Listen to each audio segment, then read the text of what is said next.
Our next panel, titled Unlocking Investments in Microelectronics, will be moderated by Jafer Ahmad, Director for Future Technology Platforms at SCSP. Please welcome our panelists. Aidan Madigan-Curtis, General Partner at Eclipse Ventures. Rodolfo Rosini, Co-founder and CEO of Ver Computing. And Dr. Zheng, Chief of Staff at IQT.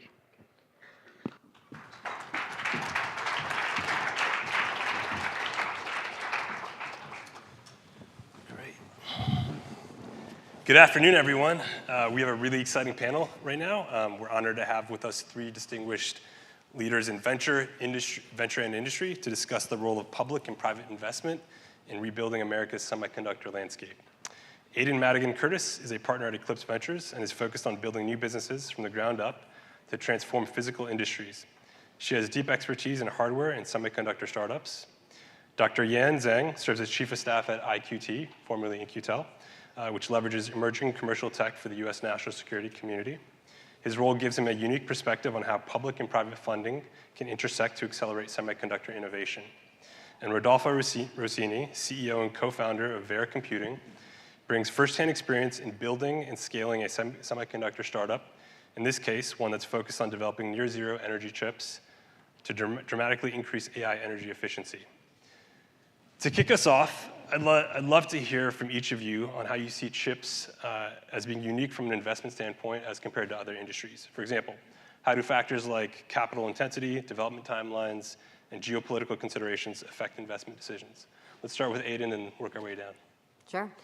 Well, first of all, I think it's hilarious, fantastic, perhaps even shocking for someone like me who's been working in investing in these types of fields for the last decade or so, that we're even talking about investing in semiconductors. These are factories that take years to build, that cost $10 billion plus to bring into fruition.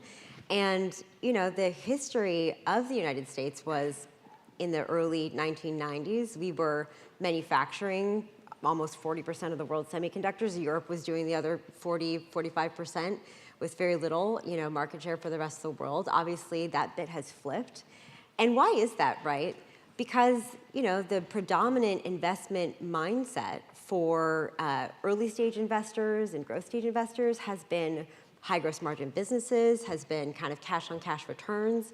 In the venture industry, it was extremely unsexy to be involved in anything that was capitally intensive. So, Eclipse Ventures, we have $5 billion under management. We've been investing in semiconductors and factories for the last 10 years, and people used to look at us like we had 7 heads. I mean, it was really distinctly unpopular. Then COVID happened, right? That plus, layering some of the geopolitical unrest that was beginning to become quite apparent maybe in the last 10 years as well. And it became increasingly clear that we were extremely dependent as a country on other countries, and in fact, some very concentrated other countries for, I think I was listening to the panels earlier, we've heard again and again how critical semiconductors are to our way of life, to our way of defending ourselves, right? So I guess my answer to this question is, yeah, they're extremely capitally intensive. You're not just talking about building a semiconductor fab either. You're talking about figuring out how you train the labor. You're talking about how you get the rest of the ecosystem involved, and I'll talk about that a little bit later too. You've got upstream and downstream supply chain implications. If you fabricate a semiconductor here, you're going to ship it straight back to the rest of the world where they actually do the final popping and chipping and stacking and final end assembly and into end products, unless you actually bring that whole ecosystem to the US. So it's quite a complicated question.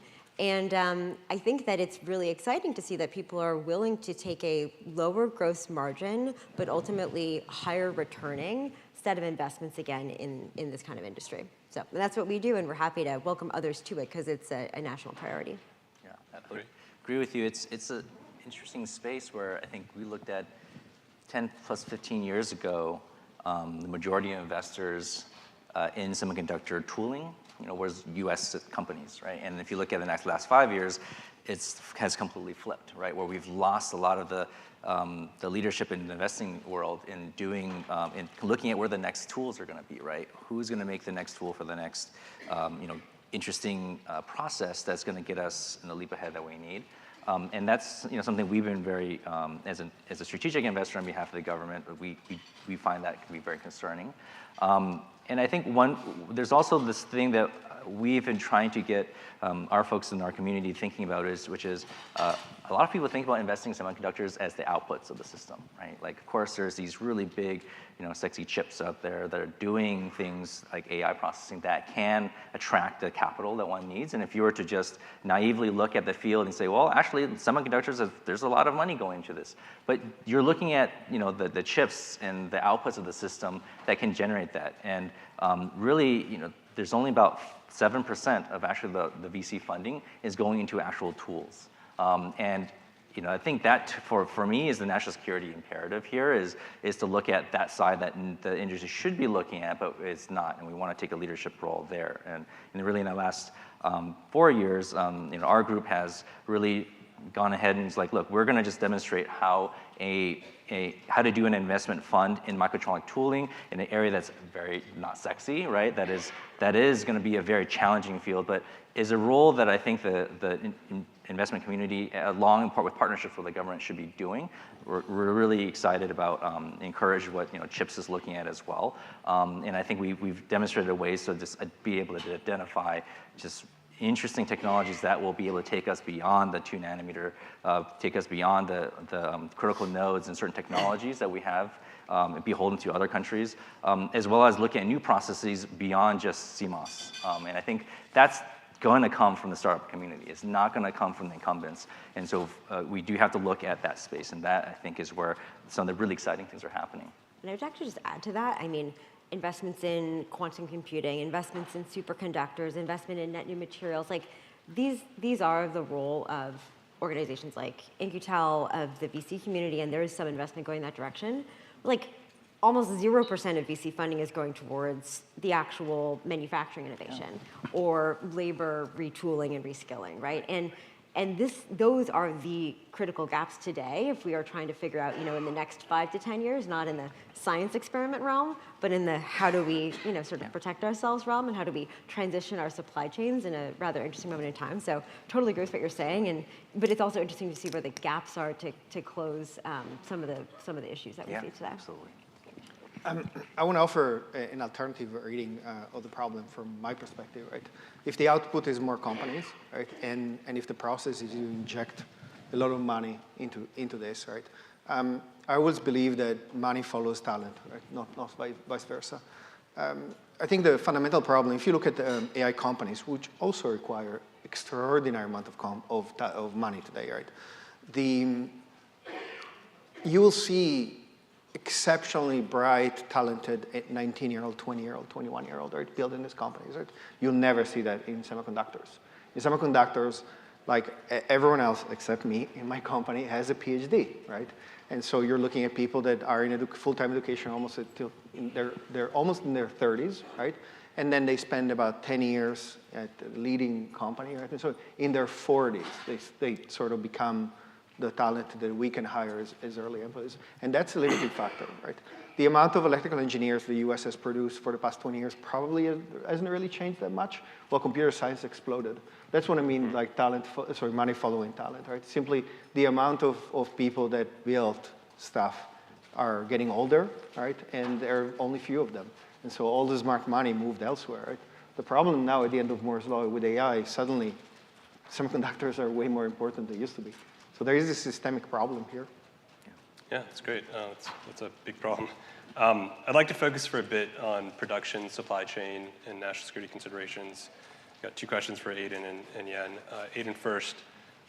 You've spent time in China and have also seen the inner workings of the global chip supply chain up close. What key insights have you gained, and what specific barriers make scaling chips production in the US so challenging? Yeah, I don't know if you all have heard of this notion of a center of excellence model. It's used in healthcare and other industries. It's this concept that you have almost like a node of upstream and downstream interlocking pieces that create for just a systemic advantage that compounds on itself. The problem that we face in this country, having gone from the 37% of semiconductor market share down to something like 9% today is that we've really lost over the last generation and a half our critical competitive advantage and comparative advantage upstream and downstream. So it makes me laugh a little bit, this notion that we can just, entice TSMC to come spend $150 billion here, build some fabs, and like that's going to solve the problem. What we're going to do is create some very expensive paperweights that get shipped back to China or Taiwan or Vietnam and Thailand to get post-processed and, as I mentioned earlier, to get assembled into whatever compute-based device they were going to go into, whether it's for even defense-related purposes in certain circumstances in ways that you wish you didn't know, or the more common things that we talk about every day, our smartphones, our televisions, our cars, everything is computer-based at this point in time. So the problem that we face is not one of, certainly there's CapEx and there's having the tooling here and having the ability to kind of manufacture ourselves here physically. But it actually starts with, the investment appetite, as we talked earlier, to put money in thinking that you're going to get money out in a reliable way. Even when you're doing something like a fab, it hasn't been globally competitive to do that in the US. It just hasn't. And when you're an investor and you're trying to figure out, okay, well, am I going to get my money back? You want to know that there's offtake arrangements in place, and you want to know that it's actually the from a unit economics perspective, it's going to make sense and you're going to get your money back as fast as possible. And the US has not been competitive on any aspect of manufacturing from a semiconductor perspective here in the US for the last few decades. So, we have to bring a lot of change to this ecosystem, and some sort of frivolous announcements from large companies like Apple that are largely reflecting things that they're already planning to kind of do anyway are not an actual change to the system. So what do we need to do? We need to see real investment, largely I think on behalf of the government, in skilling people from early on and also reskilling into the types of trades and technical work that happens in the semiconductor supply chain. We are radically undersupplied in terms of that talent. TSMC and Apple have had to ship in talented people from all over the world, predominantly Taiwan, to bring up their factories. Are still undersupplied over there. We also have all sorts of shortages when it comes to things like how do we get the raw materials in. There's a lot of special pastes and powders and things that you don't want to process here in the US that we don't want to process because they're unhealthy to do so. And all of that sort of chemical processing tends to happen elsewhere in the world as well. So we have none of the upstream supply chain. And then when you actually make the semiconductor, you need to turn it into an actual chip. You need to turn it into an end device. None of that exists here either. So, we have a lot of work to do up and down the chain to create an ecosystem here that actually is able to fabricate and manufacture end devices in a competitive way.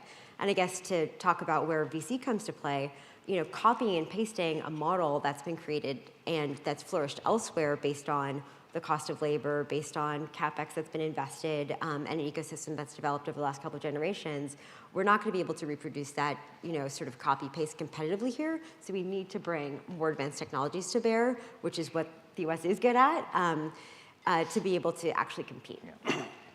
That's great, thanks. And at IQT, your investments aim to bolster US national security. Can you share why innovation in advanced chips is critical to maintaining America's military and intelligence edge? Yeah. And which specific capabilities you view as most essential? Yeah. I know you mentioned tooling, but if there's anything. Look, there's a reason why I think many startup companies in this space find it really hard to enter the semiconductor market, right? Like semiconductors, you're creating the world's most complicated system, and it is extremely fragile, right? And none of these, the TSMC and others, like you don't want to insert something that is unsure it's going to work, right? And so they're very averse to, trying something new. That is not that different from our government partners. They too have mission critical things that's happening. And I said mission, the capital M, and they can't, rely on something that's not going to work, right? And Incotel's, we've been doing this for 25 years, working with our customers on like these mission critical aspects that require a certain technology. And what we found is partnerships is the most important thing. Where you have to have a strong partnership with folks developing the technology, as well as folks that actually want to ingest the technology to make sure it's working. And I think that model, when you tie to semiconductors, as Aidan said, how tough it is to get into this, is what you really need. It's not just throwing money at the problem. And I think two of our portfolio companies that I really like, because I think juxtapose themselves very well in this is, of course, everyone's talking about ASML and how we don't have an answer to that, right? We have a startup company in our portfolio that is going to disrupt that market and try to create and be the next source for EUV. That is a $350 million machine that they're trying to disrupt. But what I think a lot of people don't realize that in the semiconductor process, when you try to do lithography at that stage, before and after that process, you do a thing called mechanical planarization. You polish a thing to make sure it's flat. You have to have a good starting surface before you do EUV. That's a probably $3 million machine. And we have another startup that's doing basically just that. I call it the Mr. Clean magic eraser for semiconductors, right? It is a non-abrasive chemical polishing way to get super, nanometer, angstrom level kind of cleanliness on the surface before EUV. Even if we didn't have an ASML machine, if we own that part of the market, then every step is reliant on our company, right? And so I think there's a strategic way of looking at some of these critical nodes that, there's a reason why we made some of these investments that allow us then on the output to be able to get to the next AI chips for Xilinx, right? Or for the next computational chip for AI, for FPGAs, for sensors and all the things that we need from national security. I think that is a no-brainer. We definitely need to have all those chips, and I think it's well known all the applications that Microelectronics has on things from the IC to the DoD and civilian. I think it's the realization that to get to that point, you need to have that strong ecosystem and the tools and stuff that allow us to be able to create the next ones. That's just important. It relies on these partnerships. I would love to see a day where companies like ours and Aidan's and others in this community, we have these companies that can work more closely with chips, with commerce, with DoD, and all the different things that have been rolled out as part of Microelectronics Commons, as part of chips, as part of tech hubs, and all these other billions of dollars we've spent, and say it needs to not just be for Intel and Micron and these large companies, right? That's going to get to the state of the present. I want to get to the state of the future. And that's going to be a lot of the portfolio companies we have, and they need to be inserted into this process much earlier, right? And that collaborative process, I think, needs to happen now, and that is what's going to keep us from having to do a CHIPS 2.0 10 years from now. Great, thank you. Let's kind of talk innovation startup challenges. I know we kind of touched on it in some of the stuff, but Rodolfo, as we've heard today, reversible computing represents a paradigm shift in computation. What inspired you to pursue this approach, and what specific advantages does it offer next-generation computing systems? So I'm a very simple person that is driven by a great amount of curiosity. And I'm one of these obnoxious people that for the past 15 years went around telling people the AI is going to be big. And a few years ago, I realized that, yes, AI is going to be big, but AI represents really an increasing computational needs that is extraordinary, right? And by 2050, we need such amount of compute that we really don't have, we have like 0.0 nothing, right, of the compute today. As we reach the end of Moore's law, we slow down the ability to grow compute, right? And so I asked a very, very simple question, right, to some experts, right? Okay, well, if you were to plot a graph of energy efficiency, right, what's there at the end? And if you go to the very, very, very end, there is this thing called reversible computing, right? And I was like, great, who's working on this? And the answer was like, no one. It's like, what? It's like, how is it possible? And there is an entire field called unconventional computing, right? 240 companies, optical, analog compute, and everything. Reversible computing, 0.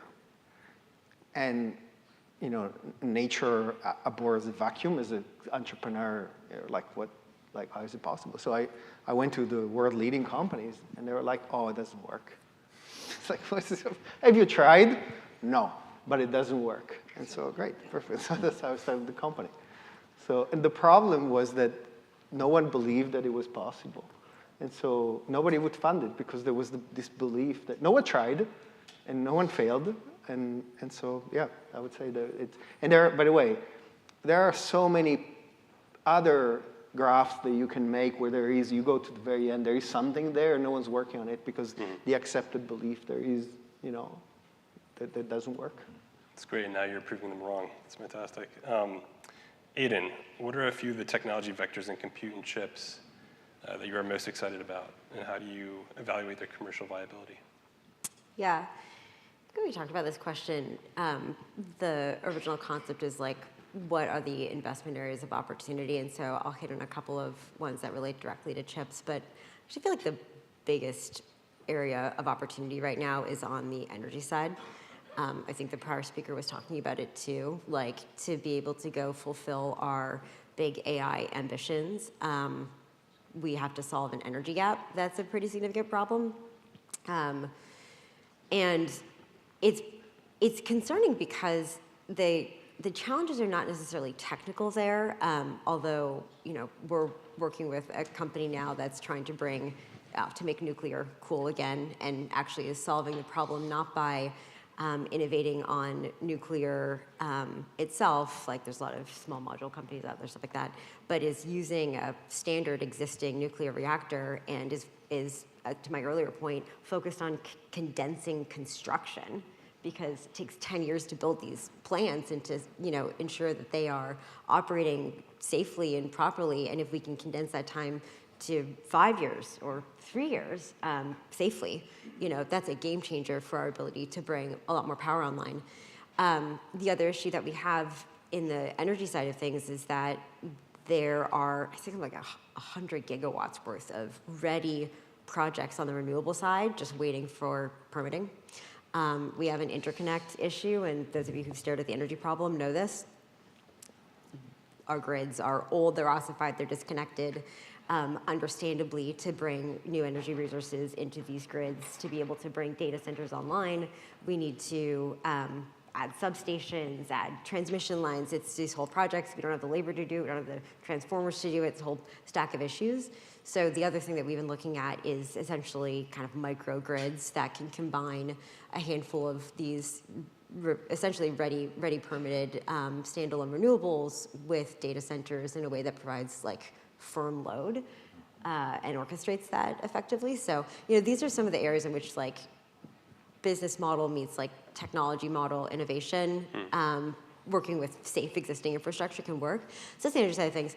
I mean, on the chip side of things, plenty of interesting things going on. We have a wafer scale AI chip in our portfolio called Cerebrus, which I think probably many people in the room have heard of. It's been around for 10 years. It has, I think, something like 2 times faster, the fastest inference capability. The concept long ago was AI is going to be a real need in the future. Build a bigger chip, basically, and co-locate the memory and sort of design it purpose-built for AI. This was obviously very prescient.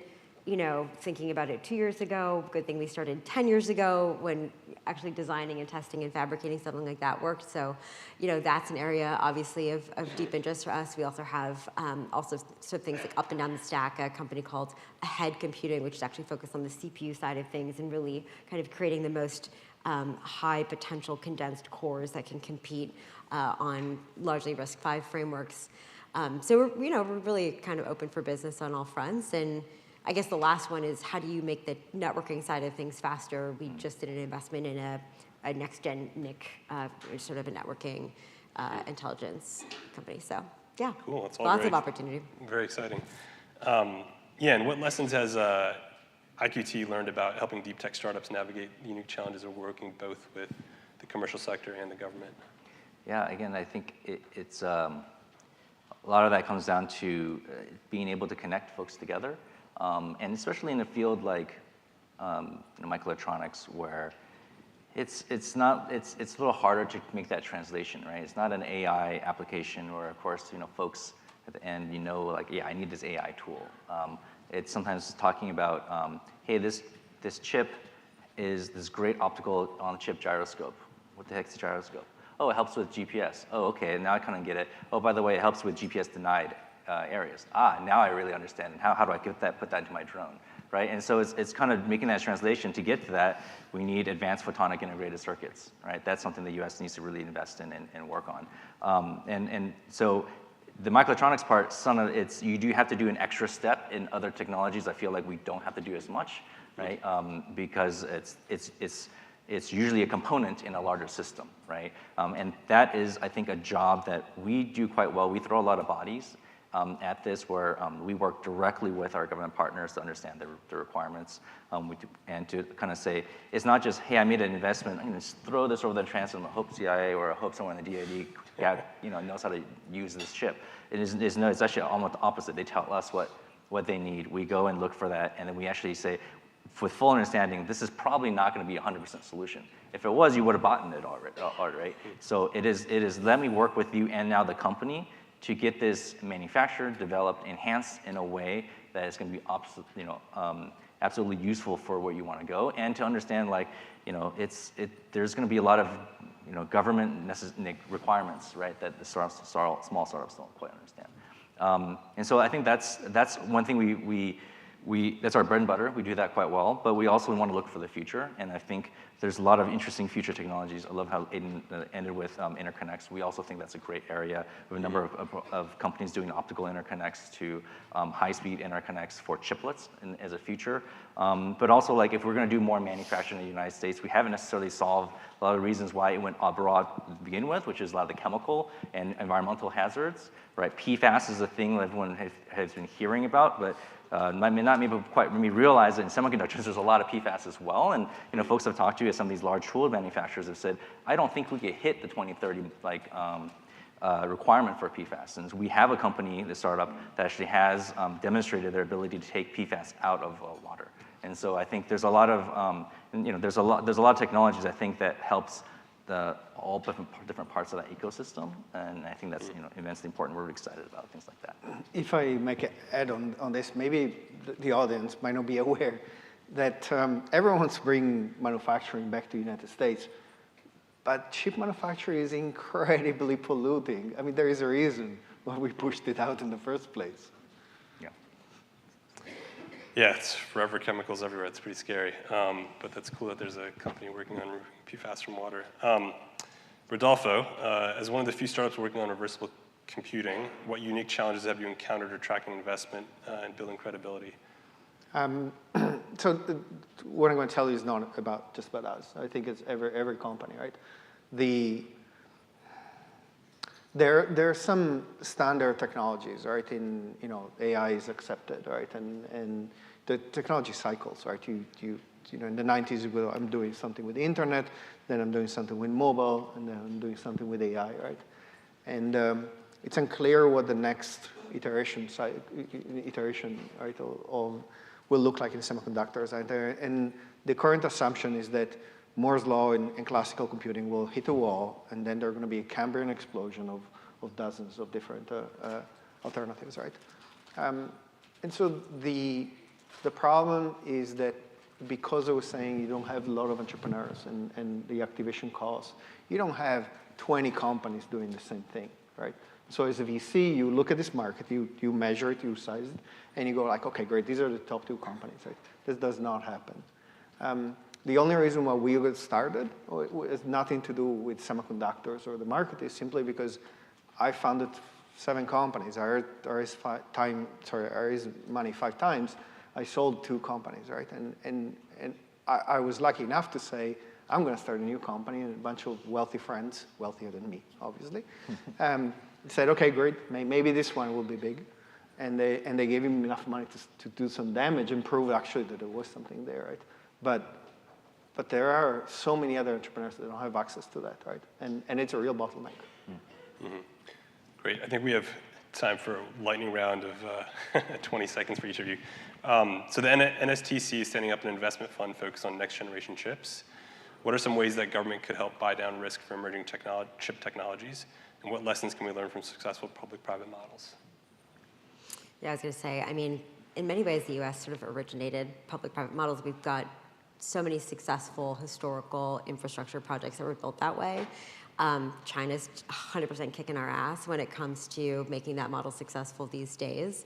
$230 billion worth of subsidy plus government procurement into their EV industry, $150 billion worth of similar kind of joint initiatives into their microelectronics and semiconductor manufacturing industry. Like, they mean business, right? It makes the chip back kind of look silly.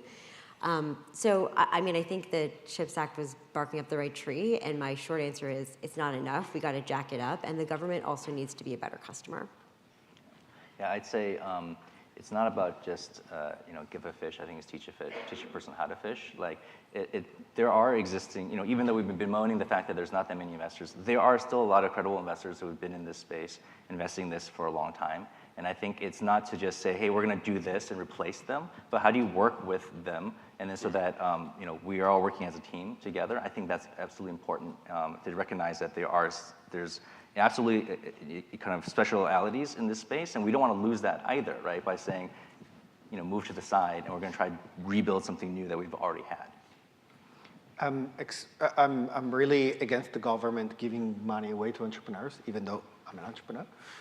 But I think the government should actually give money to itself to be the buyer of first resort for this kind of strategic technologies. And microelectronics is absolutely the priority, and that's not happening at the moment. At least not in the scale that it should happen. Great. Well, thank you all for your insightful contributions to this conversation. Please join me in thanking our panelists.